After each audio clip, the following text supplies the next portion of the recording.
We are here at the 104th Farm Show, and I have the privilege and the honor to conduct an interview with my good friend, Secretary Russ Redding, the Secretary of Agriculture. Mr. Secretary, pleasure. Happy New Year to you. It is always a pleasure. So, 104. 104 years. Unbelievable. It just seems like it was last week that we were sitting here talking, and this facility is just unbelievable.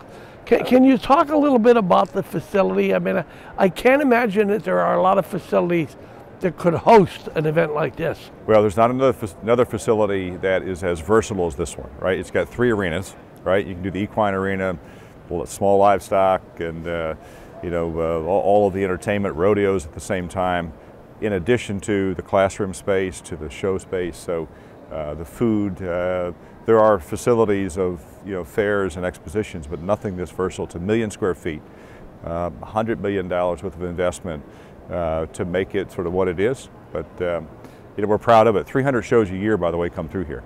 Wow, yeah, that's unbelievable. What about the? We want something new and something different every year. What's new? Are there any highlights that you could hit on in terms of what is different or new this year as opposed to last year? Yeah, there's a couple of things. I mean, we have added a waterfowl exhibit. We used to have the duck slide here, and then it went away, and everybody said, what did you do with it? So we brought it back in a more, not the slide, but bringing the ducks back and the waterfowl to be more in a natural habitat. So Jergowitz, up in your region is our supporter of that. We have new items in the food court. There is a quilt heritage trail, which we're proud of, to have 100 different squares of a quilt that were hand painted by Grange members around Pennsylvania that are here. Really cool stuff. More livestock exhibits, more items in the culinary connection stage, more Pennsylvania preferred marketplace, but we just keep improving it. When we talk about agriculture, my understanding is that there are a considerable number. I hear a number of 75,000 jobs that we're going to have to be looking to replace over the course of time in agriculture. What do we do how do we do that? How do we deal with that? I mean, anybody that's familiar with agriculture, I don't care if you're a dairy farmer or if you're growing strawberries or whatever, it's a lot of hard work. Yeah. What do you do to keep young people interested and get them involved? That's partly what this week is about. You've got to sort of, I think, raise the awareness of what agriculture is, right? What are those jobs? You'll see signage hanging around the complex of introducing folks to the different types of jobs, doing it early. I mean, a real emphasis on the elementary school years and trying to inspire people to say, well, what's that food safety thing? I mean, what's this conservation? What's the farmer? What's the veterinarian? But we've got to be very intentional about it, is the point. And I think that's what we've tried to do the last couple of years, to say, what is agriculture? What's the size of it? What does it need? Technology is changing every one of those jobs, right? But as technology sort of changes that job, it's also the appeal of that individual to other sectors of our economy, like manufacturing. So we've got to compete for them. But we want to make sure we take advantage of the FFA and the 4-H here in PA and use that as our anchor and keep talking about it, training. But where you have been helpful is on the apprenticeship and the workforce development activities. We cannot treat agriculture different when it comes to how we approach their job needs. We've done that in the past. It's changing. And really appreciate your help to do that. I'm always interested in terms, we deal with so many departments and issues in the legislature. What about legislative accomplishments in terms of agriculture? Tell me a little bit about the accomplishment over the past year in terms of legislation that you feel has been helpful. Yeah, well, I put at the top of that list, the Pennsylvania Farm Bill. And that's shorthand for a compilation of 16 different bills that made that possible, right? So it was proposed last year by the governor. It was in response to the needs that we identified in farm transitions and promoting a Pennsylvania product and making sure that you have a new generation, as we were just talking about, stepping into agriculture. But that Farm Bill really has been a critical piece of accomplishment for all of us, I think. It's a great bipartisan effort. and we've seen the effects of it, right? We're going to open the Ag and Youth Grant program today, which is designed for 4-H and FFA members and investing in their chapters and clubs. We have farm transition planning occurring, but the Farm Bill for me is like this sort of important sort of reminder of how diverse agriculture is and how we need to support it and invest in it. So it's a great accomplishment.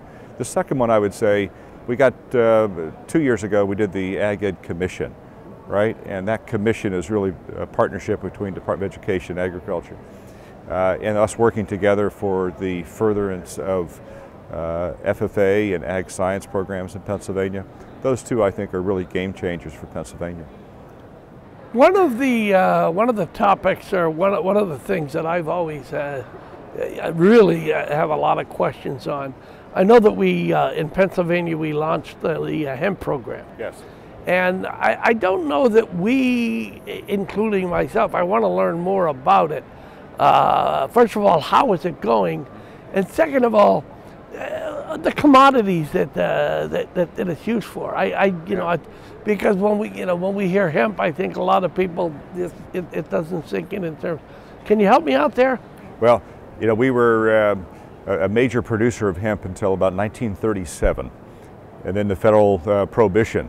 So for 77 years, we were out of that business. And in 2014 Farm Bill, the federal Farm Bill, gave the states authority to, re-enter that in a research way. That changed again in 2018 federal Farm Bill. So this past year, we had 342 permits, about 4,000 acres in Pennsylvania of hemp. A lot of lessons learned, as you can appreciate. It's new, and a lot of people are sort of finding their way through it. And just this week, we're going to open the 2020 permit period. So we'll expect that will continue. A lot of interest. In terms of crops, you've got the fiber. You can use the hemp oil. We can do the seeds and feed components of that. And then you hear a lot about CBDs, right? That's an extractant. What does that mean? When you well, say? So it is a chemical extract of hemp, and it's where the public is really focused right now. CBDs. We think there's great opportunity there.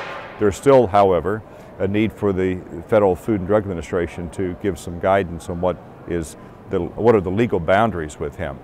But here at the Farm Show is a good example. You can get hemp kitty litter, right? A company that's up in the Ole Valley started. We have a hemp vehicle and building materials and cosmetics and all of that. All of that is part of what's inside this hemp story. How about that? That's pretty interesting. That's incredible. I'm trying to get as much in here as I can because I've had these things I've been thinking about. Dairy farmers, again, what a difficult job, and I know they're having some tough times right now. What can we do to help them, or are we doing as much as we can? Yeah. I have dairy farmers in the district that I represent, and it just seems like it's a tough racket right around the house. Yeah, and it's been that for the last 3 years. I mean, that's part of our challenge. It is better today as we enter 2020 than it has been in the last 3 years, right? So we're in a better place today. Our challenge, of course, is that there are some undertow challenges in terms of consumption, in terms of economics. What we have done, we being our legislature and the administration, is the Dairy Investment Program, which was done last year, 2018, excuse me, 19, allowed for $5 million of investment in the Dairy Investment Program. 29 projects funded, primarily farm-based value-added production. We have a second $5 million that's part of the Farm Bill. 71 applications for the $5 million, and we're going to make a decision here, we hope, in the month of January. In addition to that, just sort of the policy stuff, right? It's the Milk Marketing Board conversations that we've had. It's the Dairy Futures Commission, which was, again... It's a pretty complex issue. It's so complex, and I say to everybody, the good news in dairy is that dairy consumption continues to increase, right? Fluid milk is our challenge. It's continued to slide. Total dairy is up. That's a good news story. How do we keep sort of adding value? How do we get more innovation in dairy and keep competing? But it's an everyday piece of work for for the Department of Agriculture. I got to tell you, Mr. Secretary, I am a whole milk kind of guy. I like Good milk, stuff. and I like, lastly, two things real quick. Yeah. The spotted lanternfly, what's going on there? That's a big issue in Berks County, where I represent portions of Berks County. Yeah, you're right in the epicenter of that, right? And you've been there since 2014. We're making progress. As I say to everybody, it's we don't have any broad-based control at this point. We've got 22 different research projects that are underway looking at, everything from biocontrols to the economic impacts. We're still haven't contained to the 14 county quarantine zone, which we had last year. But our work continues to find the broad-based control, but also to get out and remove the ailanthus tree, which is one of the preferred hosts for the spotted lanternfly, and understand the basic chemistry and the biology of this plant and the bug. It's a real problem. Mr. Secretary, I want to thank you for taking time out of your busy schedule. I know that this period right now is extremely busy for you. We in Pennsylvania can be very proud of our Secretary of Agriculture. You do a good job. You work well on both sides of the aisle, and I appreciate what you do for the Commonwealth and for what you do for agriculture, which is very important to the district that I represent. So, well, it's a full partnership, as I say every day. I'll do my best, but to have members and you and your passion for public service, but also interest in agriculture and solving problems is really important. So, well, certainly, I feel free to reach out to me anytime I can be of any assistance. Yeah. Again, We'll thank you so much, and have a good farm show. Yeah. Happy New Year. Okay. Thank you.